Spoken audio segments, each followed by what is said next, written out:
Hello, magandang gabi po sa ating lahat. Narito na naman po si Len para sa ating ika-19th day na ating pag-sharing ng devotion video.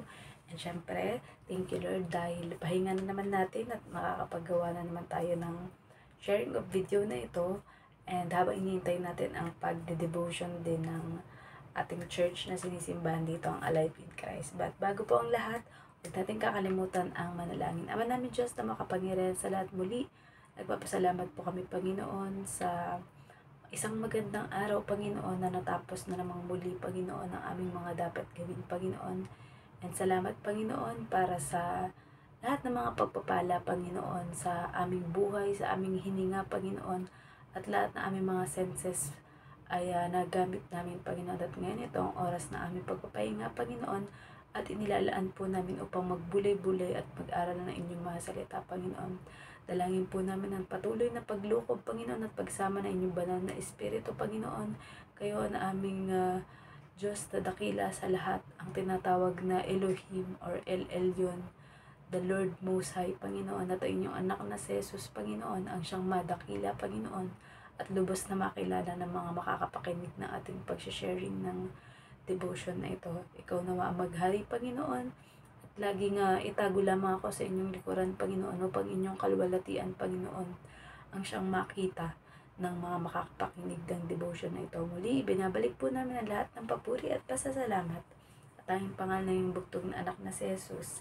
Amen. So, babasahin ko po muna. Lucas 17:19. Sinabi ni Jesus sa kanya sa sa Samaritano, tumayo ka na at umuwi.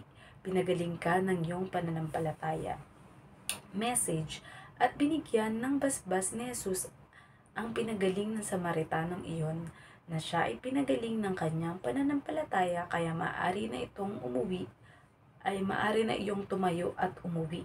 Application, pantay-pantay ang pagpapagaling ni Jesus sa 10 ketongin na iyon, subalit mas nangibabaw sa Samaritano na magpasalamat at magpatira pa sa paanan ni Jesus. Maaring ang siyam ay mga Hudyo at inisip na hindi na nila kailangang magpasalamat kay Jesus dahil isa rin itong Hudyo. Subalit ang ginawang pagpapatira pa sa paanan ni Jesus ng Samaritano ay pagpapakita ng kababaang loob nito bilang malaking utang na loob sa ginawang pagpapagaling sa kanya kahit siya ay dayuhan. Ngunit ipinapakita lang na ang Diyos at si Jesus ay walang pinipili. Libreng inaalok ang kaligtasan at pagtanggap kay Jesus. Pag tinanggap na isang tao ay napakabuti noon, ngunit kung tanggihan ay maganda na siya sa habang buhay na pagdurusa. Ayan. So, yun nga, puri na pagkabasa ng salita ng Diyos. So, actually, hindi lang naman pagpapagaling ang ginawa ni Jesus dun sa Samaritanong yun. Kasi nga, 'di ba, kung inyong mapapansin na yung mga story or usually na mga talinhaga dito sa Bible ay puro mga pinagaling ni Jesus. Pero hindi lang yung physical na pagpapagaling yung pinagaling sa kanila, kundi pinagaling din sila or pinalaya kasi nga may mga batas sa sa Israel or sa mga Hudyo na kapag ikaw ay may sakit, kagaya yung sakit na ketongin, or ayan nga, ikaw ay dayuhan or mula sa ibang bayan at hindi purong Hudyo, kumbaga ikaw ay ilalayo nila sa karamihan sa kanila dahil although ayaw nilang mahawa dahil sobrang matindi kasi ang hygiene or sa kalinisan ng mga Hudyo. Kumbaga, kung halimbawa, kung alam niyo sa story ng tungkol sa babaeng dinudugo, yung sa babaeng nahuling nakasiping or ang tawag dito, gumagawa ng kasalanan sa pamamagitan ng nahuling nakikipagsiping sa isang hindi niya asawa, 'di ba? Yung sinabihan na batuhin. So ang ginagawa ni Jesus is hindi niya hinuhusgahan ang tao base sa kasalanan or sa pagkakakilala sa kanya ng mga tao, or yung kagaya ngayon, yung mga iniiwasan, kumbaga yung ine-echapwera ng mga Hudyo, yun yung pinaka mas ine-emphasize o mas tinutulungan ni Jesus na nababasa natin sa Bible. Dahil kumbaga, pinapalaya sila mula sa kautusan na mula kay Moises at sa mga ginawa din ng mga sinaunang mga pariseyo, mga pari or what, na kumbaga kapag madumi ka, i-considered ka talaga na hindi kabilang or ilayo ka sa karamihan ng mga tao. So, ang ginawa ni Jesus sa pagpapagaling sa mga taong ito, pinagaling na nga sila sa kanilang sakit na physical at pinagaling pa sila sa emotional or spiritual na guilt nila, na kung saan na kumbaga malaya na totally sila, 'di ba? From sa dati na um, inaitsapuera ng mga tao dahil nga may sakit. Pero dahil napagaling na sila, pwede na silang makihalubilo or makasama ang kanilang mga mahal sa buhay or mga kaibigan at mga dating kakilala, 'di ba? So, yun talaga yung makikita mong sobrang good advantage kapag pinapasok natin sa ating buhay, puso at isip at kaluluwa ang ating Panginoong Yesus. Kumbaga, nagkakaroon ng pagkalaya mula sa, kung halimbawa, nakakulong tayo sa mga religion or what, na kung saan maraming mga bawal-bawal or what or something. Ang gagawin ni Jesus, kapag tinanggap mo siya, is palalayain ka niya sa mga ganyang mga paniniwala na kumbaga dahil ang lahat ng mga kasalanan natin ay tinanggal na niya or tinubos na niya, ikaw ay isang malaya ng tao na pwedeng makalapit sa Diyos. Di kagaya dati na kailangan mo pang dumaan sa pari, kailangan mo pang mag-alay ng mga hayop na kailangang patayin or padanakin ang dugo para mapatawad ka sa iyong kasalanan, di ba? Pero ngayon, libre na, manalangin ka lang, find a quiet place or kahit kung anong ginagawa mo, basta tinatouch ka ni Lord na mag-pray sa Kanya, you are very free para manalangin sa Diyos. Kung ano man ang ating mga hiling, excuse me po.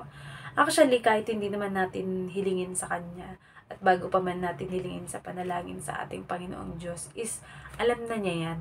Kumbaga, hinihintay lang ng Diyos na tayo yung mismong kusang tumawag sa Kanya, na ibig sabihin nun ay nangingi tayo ng tulong or humingi tayo ng gabay kung halimbawa gagabayan niya ba yung decision natin, or kung pag tinupad niya yung panalangin natin na alam niya makakabuti sa atin, edi sabi ko nga, edi good. Pero kapag di niya sinagot dahil alam niya hindi makakabuti sa atin, is tanggapin pa rin natin yun ng maluwag sa ating dibdib, kasi nga siya ang mas mataas sa atin.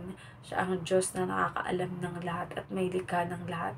So, alam niya kung ito ay para sa ikakabuti or sa ikakasama ng tao. Kaya, ayun. So, nawa ay napalaya tayo ng ating pagbabasa ng tungkol dito sa pagpapagaling ni Jesus. Hindi lang ng physical na mga sakit, kundi kahit yung mga nasa kaloob-looban natin. Halimbawa, yung mga masyado tayong madamdamin, masyado tayong mabilis masaktan, masyado tayong magagalitin.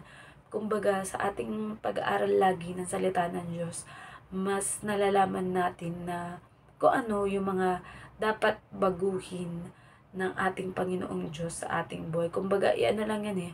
Halimbawa, sabihin mo kay God, God, ako po ay mahiyain, gusto ko po ay magkaroon ako ng lakas ng loob para magpahayag din ng inyong mga salita or kumausap ng mga tao, di ba?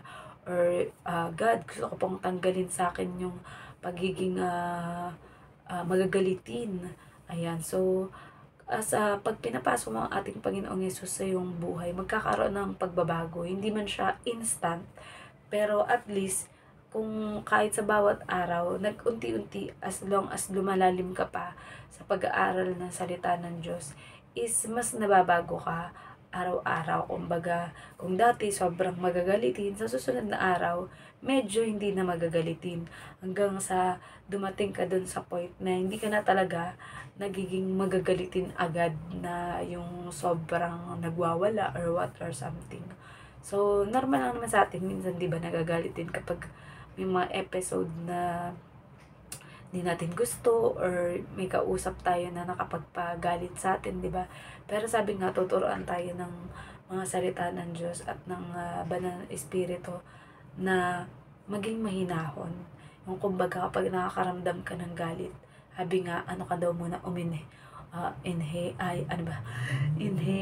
and then exhale, 'di ba? So, o kaya pag may tendency ka na magalit, bumila ka muna ng 1, 2, 3 para humupa ang galit. O kaya pag sobrang tindi ng galit, kahit hanggang 1 to 10 para mawala ang iyong galit. So, yan.